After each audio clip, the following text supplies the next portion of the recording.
Fresh Start podcast, fresh ideas for business and personal growth. And today, my guest is Angel Ribo from Dallas area, Dallas, Texas, and he is the CEO Confidant. Exactly. Welcome, Thank you. Angel. Welcome. Thanks for being You bet. Of course. Thank you very much for having me, and thank you everybody who's listening to us today, David. Well, the CEO Confidant influencer, a LinkedIn strategist, international V host. What is a V host? TV host. Oh, I'm sorry. I dropped the T. Sorry. It's okay. It's fine. Yesterday, I dropped coffee all over my lap while I was recording. So I had to, the show must go on. So I just kept talking. I agree. That's funny. You were born near Barcelona, Spain. That's a beautiful place. Tell me about that. Yeah. So basically, I was born in a city which is 1 hour away from Barcelona. It's still part of that region of Catalonia that probably you're familiar with. Yes. I was born in a middle class family. I was really blessed that since very early on, since fourth grade, I started learning both English and French. And at the end of high school, I was able to, I was extremely fluent with both of them. When I chose where I wanted to go for college, I wanted to become a computer engineer. So I had to go to Barcelona with 17 years old. And actually, I have, relatives all over Catalonia, let's say, in different provinces in there. And my life has always been, I would say, it's like I was preparing for something internationally. Because also in college, one of the first things I did in college with 17 years old, it was actually start being the president of an international students association, which allowed me to have 3 different internships throughout my studies for several months in several, countries in Europe.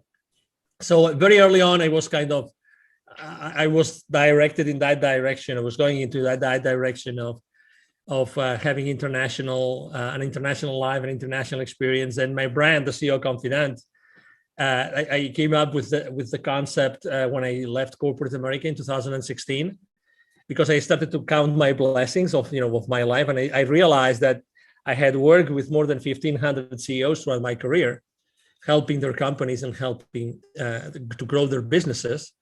And then I said, well, why not using that term? And I looked for it. It wasn't protected, so I took it, and the rest is history. So I helped more than 1,500 CEOs in 33 different countries for the last 20 plus years. Wow. And yet you look so young. Thank you. Let me tell you why. Excuse me. The reason why I still look young, besides being extremely passionate and enthusiastic and pretty an upbeat guy, I take a cold shower every single morning. I've been doing that for the last probably 5 years, and time flies. So it's a habit, and apparently everybody who takes care of their skin this way, I think that helps with their skin also. I use really only like natural tested products for my skincare. I don't know, I think that the energy that goes inside of me helps me to keep all my cells young and rejuvenated. I was just telling Dave before the conversation that I used to go to Costa Rica a lot. Unfortunately, I was not able to go to the beach, not one time, although I had visited Costa Rica, I don't know, maybe 30, 40 times. But I'm sure that I will have the opportunity to go like on a different kind of trip, and to go to one of the many rejuvenation centers and experiences that you can have in Costa Rica. Just a heads up, top secret, I'm working on a project here where I can bring in people like yourself, some CEOs, and have actually a mastermind kind of a special exclusive retreat here in Tamarindo, and they can enjoy all the amenities here in between, whether they want to go horseback riding on the beach, or snorkeling, or deep sea fishing, sailboats, or whatever they want to do in and around having some kind of a really special, unique, exclusive retreat for business owners, entrepreneurs, and people like that. Excellent. If you're a praying person, you can be praying about that because that is going to happen. Awesome. Thank you. Thank you. That's wonderful news. And obviously, anybody anybody that, tells me that they would like to have an special experience, I will definitely let them know. Thank you for sharing that. I didn't know that before. Oh yeah, absolutely. Well, I have these little cogs and wheels in my head that keep on turning and spitting out ideas. Cool. And as you know, as entrepreneurs, some fly and We're the same way. Some We're crash, the same some way. fly. Exactly. I agree with you 100%. Yeah, I was hearing a story about the Wright brothers when they invented that first plane in Dayton, Ohio, and they realized we can't fly it in Dayton. We got to bring it down to the beach in North Carolina. Impact on you and was a real influence on your direction. Anybody in particular that really yeah, I mean, I think it was definitely my father. My father was a business person. I would go with him all the time, every single weekend, if he allowed me to go with him to the different, plans that he was overlooking. He was the general manager for a group of food companies, and I would always go with him during the summer. I would actually work for him in one of the different plants that they had. I was actually boxing rainbow trouts in one of his fish farms in the northwest Spain for so many summers. I studied computer engineering in college, but my first ever assignment, real professional assignment, was with my dad. He hired me to actually build a basic language, right? A basic language inventory program. So I could actually help one of their companies with the inventory, one of the fish farms with the inventory. And actually that software was written, again, coded in basic language, basic programming language, right, was there for many, many, many years. And again, keeping the inventory of every single pond and areas in that fish farm was challenging. So that was something. So definitely it was my dad, definitely by far. Yeah.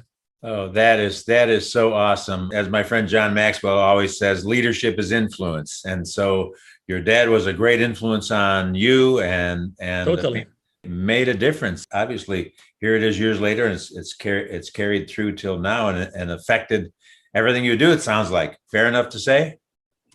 Oh yeah. Because also he's both my mom and dad are still alive in Spain, despite everything that's going on in the world, right? He actually, he's being in a good mood most of the time. His passion, his enthusiasm, I definitely inherited that from him. Like always looking at the positive side of things it's definitely something. Trying to always bring understanding and connection among different family members and people. That's always been him. Always. So, and I think that I definitely, I have a lot, and something that's really interesting. It's funny how, although my mom is a teacher, is a school teacher, my dad really didn't ever have a formal education. And it's funny how he reached, really, high levels of success, like in financial terms or in business terms, but he never spoke any foreign language. But he was visionary enough. Both of them were visionary enough to immediately, as soon as they could, to put me through both English and French, because that was at that side of Spain, we could only learn French in the school, given the proximity to the French border, but also at the same time on a private school to learn English. And that was really uncommon. It was uncommon. I mean, to be honest, when I was going to the private school after school, I was the only one that was going there to learn a second language. Everybody else was there learning English because their school wouldn't give them English, or like reinforcing the English tuition that they were having at the school. So it's really interesting how sometimes there's something already in place, like, I don't know, God or the divine or the universe, and you are surrounded, you're given the parents that put you in that path, even unknowingly, right? Because they never experienced that the fact of speaking different languages as a way to connect with other people from other countries. Yeah, so that is amazing. As you say, I've told people even on the street, I don't believe in coincidences. I believe in divine appointments.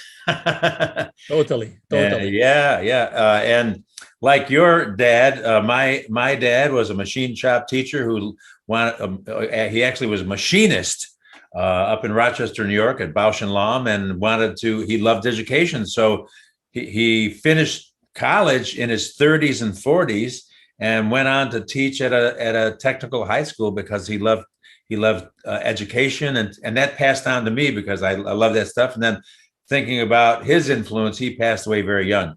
But all of my family, all the way from my Italian grandparents on down to both my brothers and sister-in-law and everybody, all entrepreneurs, business owners that started their own businesses. So I think that rubbed off a little bit on me, maybe. I love the divine appointments concept. I really love it. I'm going to use it moving forward. Really like it. Yeah. I mean, sometimes you call it, synchronicities or serendipities. Yeah. But it's definitely, it's things that they're going to happen anyway, sooner or later. They're going to happen anyway. That's right. Connections. They're connections. Relationships come and grow out of those kinds of things. And here you had connections and relationships with 1,500 CEOs. And I don't know how connected you stay with them now or not, but I'm sure that you had some relationships that were made in that setting. Would that be a fair statement? Yes. I have relationships that I developed at that time. And also, when you start your own path, as a professional, as a consultant, in my case, I was very respectful with the companies that I had generated the business with. But at the same time, there's something which is, besides, let's say, we were talking about foreign languages as a way to connect with others, right? Right. But also when you develop certain skills and you like massive action, like, the ability to continuously connect with certain people, systematically, then those abilities stay with you. Those skills are with you. So just to give you an example, obviously, I decided when I left corporate America, that it was going to be more persistent, more proactive on LinkedIn. I had only a few hundred connections on LinkedIn because you always think that, you're not going to need them. Had I known, I would have obviously pursued those connections much better or more proactively. But still, I was able to create 27,000 connections. Today, I stayed over 28,000 connections, 82% of which are with senior executives in corporations. So to your point, I think that the good thing about our lives is that you develop certain skills and certain ways and abilities to do things. The good thing is that you keep on nurturing, this skill that you were able to create at some point in your life, and you are able to use it consistently in order to develop relationships. Right now, obviously, one of the main challenges, and that's why I have a large team already working with me, is nurturing those relationships I have with the people in my network. That's the most important thing, making sure that these people, we have meaningful conversations with them, and we don't dump, any information on anything that cannot be of interest. I think that right now that everything is moving like virtual and remote, it's more important than ever to be able to just exchange online the minimum amount of information, the only one which really interests whoever you are talking to. That is exactly right. I'm speaking with Angel Ribo, the CEO Confidant, and I've got a lot more questions, so don't go away. And we're not taking a commercial break either, by the way. Just I just like to pronounce your name. I used to be one of my many jobs was the afternoon news anchor, and I get my hand slapped if I pronounce names incorrectly. Quite unlike the newscasters today who don't know who they're talking about sometimes. Crazy. But Angel, thank you. So I wanted to ask you some more questions, obviously. Tell me what the focus of your business is right now these days. Yes. So I would say it's twofold. Number one, making sure that both corporate CEOs and established entrepreneurs, we help them to bridge the gap globally for expansion and exposure as a way to accelerate the growth of their businesses. That's one thing that we do consistently. So it's basically business development, help them to get clients or maybe to create distribution channels in other countries in the world. That's number one. And the number two is I have been developed. You named it very well. You use the word influence, influence behind leadership, right? So I read a book a few years ago that changed my life forever. It's from a Canadian author, and her name is Teresa de Grosbois, and it's about influence. And I learned that influence is really a game, and that you have to be able to play that game properly and generously and from the heart. And I think that I have been able to, humbly speaking, been able to do that. And I consider my team and myself a real, influencer on LinkedIn and other social media outlets, because we are very consistent. We are always there with particular content. It's always, positive content, trying to make sure that we are current, that we're talking to the audience that we talk to. So we use our influence, large influence, to help others have more visibility for their products and for their services. So we are actually engaging both with brands and companies in order to put their messages, their services, their products, both B2B and B2C, in front of their audiences. Those would be the two main services that we provide today. It's so much more important today that to have a focused approach rather than just kind of I was talking with a gentleman the other day on my interview that it doesn't matter if you've got 1 million followers if they're either not your customers or your competition.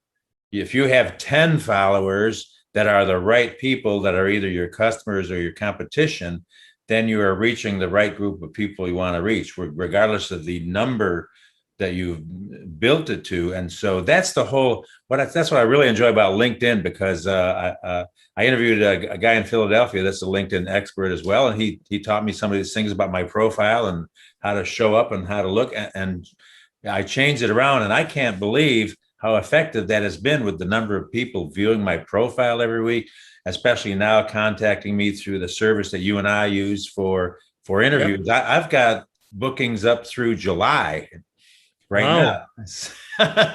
Congratulations.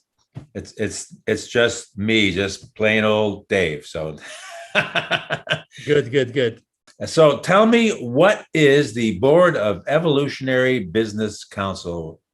What is that? Yeah, the position. So basically, the Evolutionary Business Council is a group of around 300 transformational leaders. So they all have transformational businesses. Basically, they are B2B or B2C, in the sense that, they offer business services, they offer individual services, and they're all transformational leaders. It means that they really transform either organizations or individuals. They carry those individuals or those organizations through processes that allow them to achieve different levels of performance, of wellness, well-being, etc. So they are, again, people that they have this in common, but also they have large following. So they have large influence levels, all of them. So we combine, as I said as I try to explain on my bio, we really have many hundreds of millions of people as outreach, and the main goal of the organization is, as the name says, Evolutionary Business Council. We believe that there's a better way to do business, and we believe that different areas in society need to change, and we want to be the changers. So we want to use our combined influence to do things together. That's what we want to do things together to change this world together in an evolutionary way, not revolutionary, but evolutionary way. And it happened to be at the board of that organization. I've been there for a couple of years, and that's what it means. So basically, I'm blessed with being at that level to help the organization as much as I can. That is very awesome. I like that concept of evolutionary rather than revolutionary. However, I happen to be a revolutionary. I didn't march against the Vietnam War or anything like that, but I started my own revolution. I call it the encouragement revolution.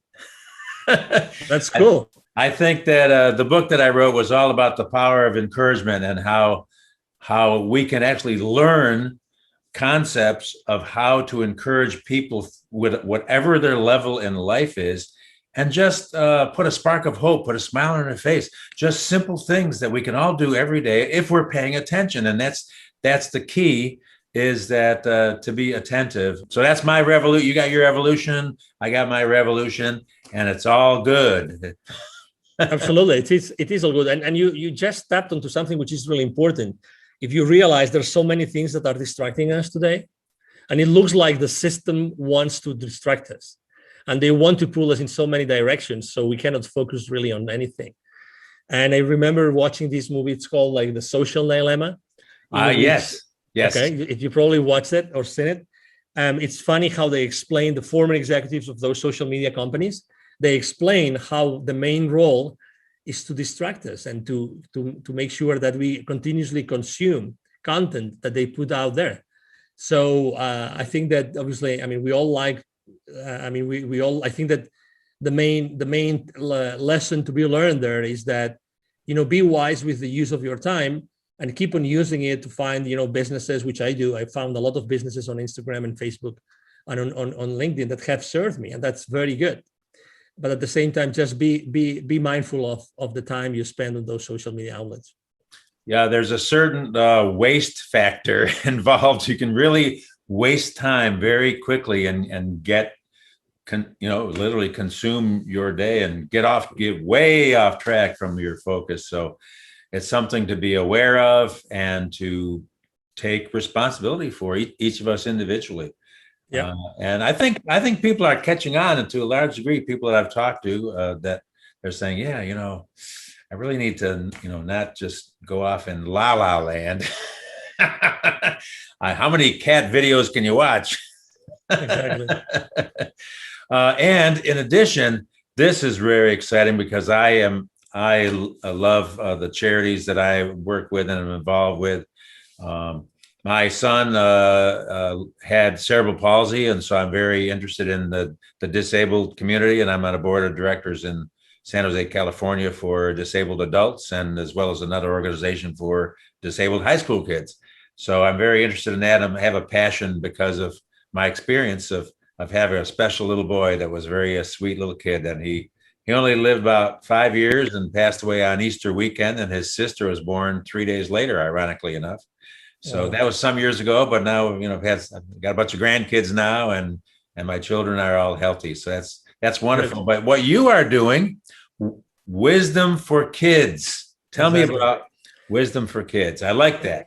Yeah, thank you. No, thank you. So basically, a business partner of mine and friend and his father and myself, a few years ago in 2017, we started basically Wisdom for Kids. It was created because of the idea that we have all been exposed throughout our lives with the very, very, privileged people, the people, the CEOs, the people that we would close the deals with. And at the same time, anywhere you go in Latin America, including Costa Rica, of course, anywhere you go, there's pockets of poverty. In Latin America alone, there are 81 million kids, 81. It's like 3 times Texas. 81 million kids are living under conditions of poverty. 22 million of them don't have drinking water at home, 22 million. Okay, so we decided to create Wisdom for Kids. And what we do is we help underprivileged kids in Latin America become entrepreneurs using the local resources. I think that, and it's very important, these last 3 words, using their local resources, because it's important to help everybody. It's important to help the people in the urban areas, in the suburban areas, but also people in the rural areas and in the indigenous communities. And depending on where you go, the levels of poverty is different. Actually, the further out you go from cities, from towns, the more poverty there is. And the maximum, the peak is with indigenous communities. I mean, they have like a 95% of the kids in the indigenous communities live under the threshold of poverty. And that's like really crazy. So we launched it after a couple of years having, a very thorough, like, how to say this, we had a couple of PhD students working actually in the concept. How could we develop a workshop that we could impact the kids, and with every single activity that we would carry in any particular territory, that this web workshop would resonate with the kids and would stay with them. So after this time with those 2 kids, we spent almost a couple of years with that. We launched Wisdom for Kids, and so far we have helped more than 1,000 kids and their families to start a journey to entrepreneurship. Unfortunately, we had to stop last year, 2020. We had, given the restrictions, we had to stop all our activities, but we are sure that we will be able to be back on the road soon. That is outstanding. And we have a similar concept at our schools that we've been building in Kenya for years amongst the Maasai tribe, is using their own resources. So we really have focused on using, even in building the little school campuses in these little villages, using local builders, local well diggers. They don't need us to come over there with our hammers and do all that stuff, and with a high unemployment rate, as well as some training for the women who have built beautiful co-ops, entrepreneur co-ops, creating things and getting these micro loans from the bank that there. And it's amazing when that kind of thought process is offered and trained and shown to people. Exactly. There is a level of excitement that can happen among individuals where they can see, to a degree, the way out. But you hit it the nail on the head. I was just talking about hammers. You hit the nail on the head with local resources. I'm impressed with the entrepreneurial mindset of people that don't have water or electricity, but they all got cell phones. Yeah, that unfortunately, yeah. I mean, that happens, and that shows you also. I mean, we're not there to fight, right? We're not there to fight against any culture, any habit, right? Any, it's just what it is, and actually, it's a very important point for us, which is we're not disruptors. We just go there in order to support, in order to empower the people. Yes, and to empower the people that want to be empowered, because at the end of the day, we know that even though we developed, very powerful workshops, at the end of the day, also it's the parents who are going to decide if this kid is going to do something, the parents or the tutors, right? Because depending on the type of community, unfortunately, the families are not, let's say, properly structured, so the kids don't have the proper support. And myself, I have myself been also involved in many different initiatives regarding a special education kids. So I have encountered, and you probably have done the same thing, have experienced the same kind of situations, that special needs kids of yes. of any origin, Right. When they live under the threshold of poverty, their chances of succeeding are so remote. Really, it's like, so that's why there's a specific things. And we started to partner up with other kinds of nonprofits, so that they could actually bring additional support to the areas where we go. And I just, for instance, I remember I gathered a group of kids outside an indigenous community, and I started reading them a book in English. They loved the pictures. They couldn't read in English, but I translated it into Spanish. And one of the kids that was around was next to me. He had issues with his eyesight, so he couldn't read, and you could see him.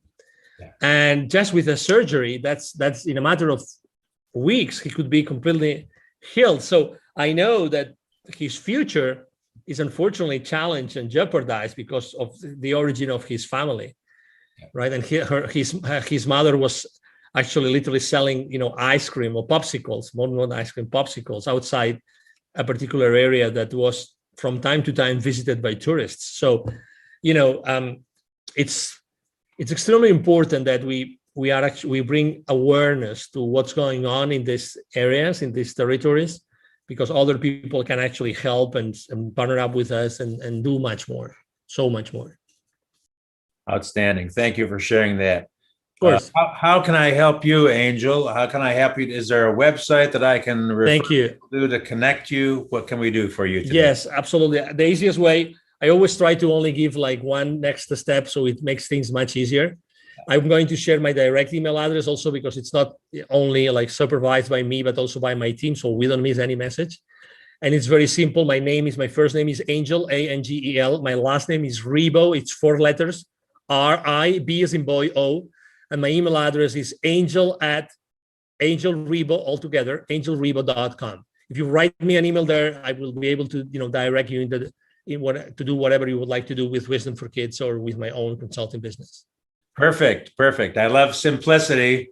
Although for some reason I have 4 email addresses. I don't know what's wrong with me. Angel@angelribo.com. That's RIBO. And also, as you may or may not be aware, I always ask this question because I do. And that is, I know you did the fish thing, the trout ponds. What was the very, very first job you did when you were a kid? Anything at all? I think that I think, I mean, of really the first, yeah. I mean, besides the boxing rainbow trouts on those white boxes, so you could and pour ice on top of them so they could be sent to the local market. That was quite an experience, and I still remember how much I was being given for every single box I was boxing. That's funny.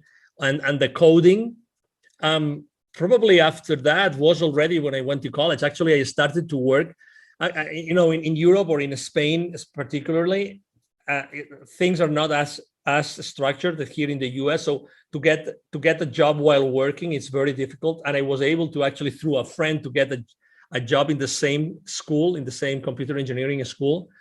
So I was always working at the same time. And there, what I was doing, and you will remember those old, programming, all those like Office applications, Word Perfect. Do you remember Word Perfect? Oh, yeah. Do you remember Lotus 1-2-3? Oh, yes. And DOS, DOS, exactly. Disk operating system. So I was the guru in that particular university. And in my school, I was the guru of Word Perfect. Oh, and wow. I remember I gave literally over 100, trainings to the administrative staff of the university. So I had a lot of fun. I mean, I think I've always wanted to, for money or without money, but I've always wanted to serve, and I've always wanted to like be a little bit ahead of my own game. So that's a great question, because typically we not always think about how to generate wealth, and also how to sharpen your own pencil, right? How to sharpen your own tools. So right. you systematically make, growth when you are a kid. Right now, it's a little bit different. For instance, typically I like to have my kid listen to my podcast interviews. I like to have my kid listen into my business calls. So, and again, maybe trying to follow the same model that I follow with my dad. My business is different to what my dad used to be, but still, I think that kids today need leadership. They need leadership. They need to be out of the streets. They need to be out of drugs and many other things that are happening in our world, unfortunately, today. And I'm sure that you have seen a lot of that while you were still in the US, in California, and unfortunately. So I'm very sensitive about that too. So again, I think that the earlier we can give certain responsibility levels to our kids, I think it's a great thing to do.